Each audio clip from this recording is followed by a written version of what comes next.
So there was a story yesterday, and it was from The Ringer. We covered this on Locked On Phoenix Suns, but I've still got some thoughts on it myself. From The Ringer, there was a story that came out and talked about Devin Booker and Kevin Durant and their uncertain futures. The first thing that came out of it is this. Kevin Durant wants to simplify the offense. And according to him, didn't love the way the offense was being developed under Mike Budenholzer. It was too complicated. Kind of a non-story for me. It does frustrate me a little that Kevin Durant's trying to take hold of the offense, and this is something that he's been talking about for a while now, and him trying to go out and simplify the offense like the players aren't smart enough to get through it. I think that's stupid, and I think it's all more about me. And last night, the Bucks throttled the Suns for most of that game, especially in the second half. I was impressed with how the Suns performed last night in terms of at least they just didn't give in. But the Bucks looked good last night. And you can't say you didn't have Kevin Durant, they didn't have Damian Lillard. But this is kind of where the end of the road happens for the Phoenix Suns. But even more so than the Mike Budenholzer stuff that I think is a little bit of a non-story. He wishes the offense was a little bit less complicated. I'm not really there. But Kevin Durant, the biggest thing to come out of the story was he's not ruling out a trade from the Phoenix Suns. He's open to staying here. Let me explain to you why I think it's total bullcrap. Why I think it is complete and utter BS. Kevin Durant knows he's getting traded. I know Kevin Durant's going to get traded. You know Kevin Durant's going to get traded. The only way Kevin Durant is going to be here, and I want to get to this when I have a more well-rounded take about this. But I just want to put it out there so everyone in this chat and people who watch this stream know who had it first. But I want to take a second to think about this. But the only way Kevin Durant stays here is if he takes significantly less money. And I don't have an exact plan of how that would work. You'd have to move Bradley Beal first. You'd have to have a hush-hush handshake agreement with KD that you're going to pay him or whatever it looks like. But if Kevin Durant wants to be here, he can be here. He just has to take a lot less money. Get them out from underneath the second apron. Potentially be able to use that money to bring in some other guys. Assess where you're at without Bradley Beal on the team. See what assets you still have after trading Bradley Beal. But let's call it what it is, guys. The only way Kevin Durant's on this team is if he takes significantly less money. More on that theory later in the week, maybe next week. But I wanted to throw that out there because it is an idea that I maybe half-baked, but I wanted to throw it out there. Kevin Durant is as good as gone. What I think Kevin Durant is doing is getting ahead of the narrative. Because Kevin Durant is a little bit more of a sensitive player, there is a negative connotation to the word sensitive, although I don't think it's an actual bad thing for people to be sensitive. Some people are just that way. But Kevin Durant knows that he's going to get traded. The Suns know he's going to get traded. I know he's going to get traded. You know he's going to get traded. This is his way of getting out in front of the narrative, of basically saying to everyone, when this deal happens, it wasn't me. Because there's going to be a surrounding narrative of Kevin Durant, which is not fair. Team hopper, ring chaser, couldn't win without Curry, whatever it is. Demands trades, cancer in the locker room, all those things. Failed with Brooklyn, failed with the Suns, two super teams that failed. All these narratives that are complete and utter bullcrap. And it's not fair to KD. But that's what he's doing here. He's getting in front of that narrative. Now, why does he do that? Because he's sensitive. He doesn't like when people go after him and question his greatness because it is not fair to him when they do it in that way. But that's what KD's doing. He is getting in front of the narrative.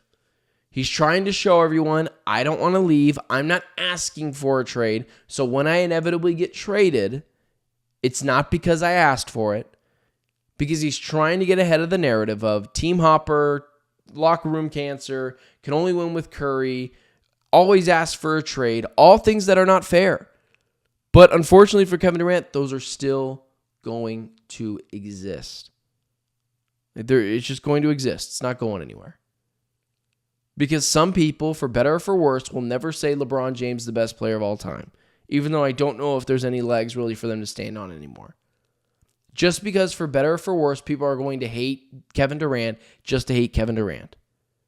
That is and what it always will be. So, when I see that story last night,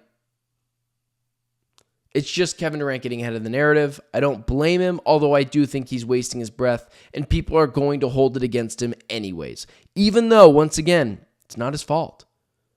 And then over to Devin Booker. One thing popped on from that did worry me. When he had said, I'm never going to be part of a rebuild again.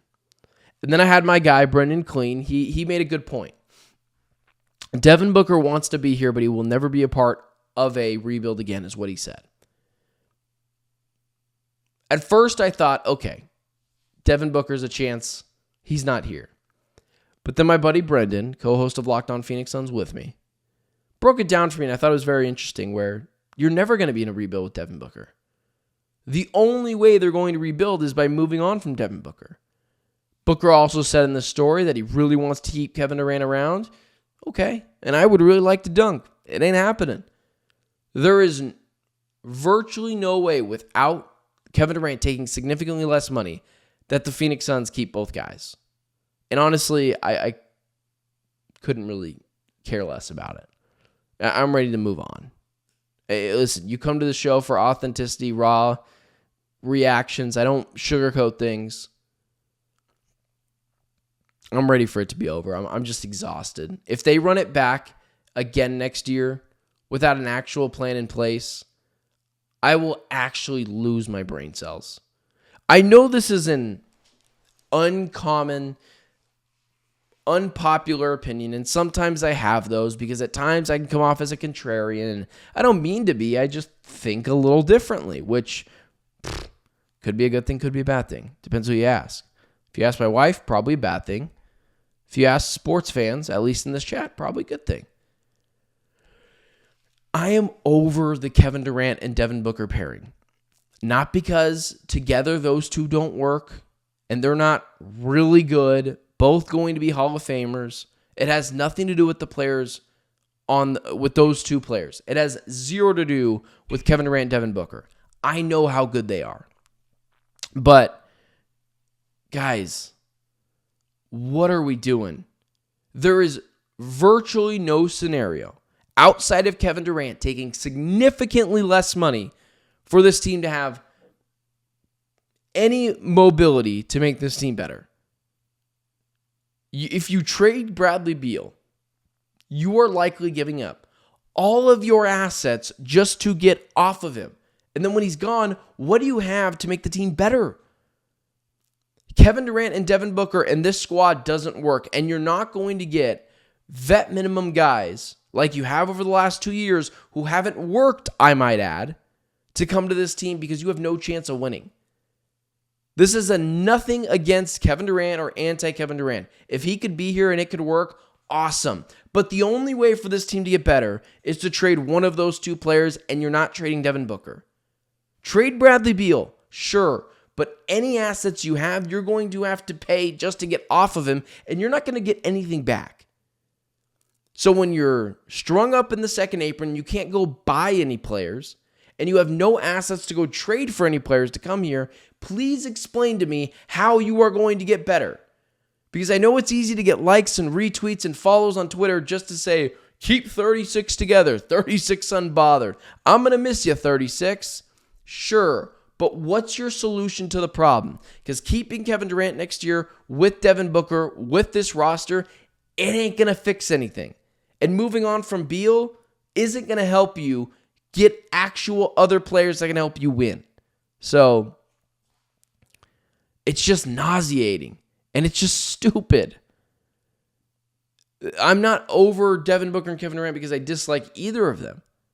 To some people, that might be the case, but I'm not there. I want to break up these two guys because it's the only way of it's the only logical way to make this team better and closer to a championship contender at some point years down the road. Okay. Listen, I didn't talk about my Diamondbacks today. I know you were digging for that. Man, they looked good last night, just so we're clear. They looked good. But hey, listen, I'm going to try to limit the Diamondback talk on this show. I understand baseball is not super popular.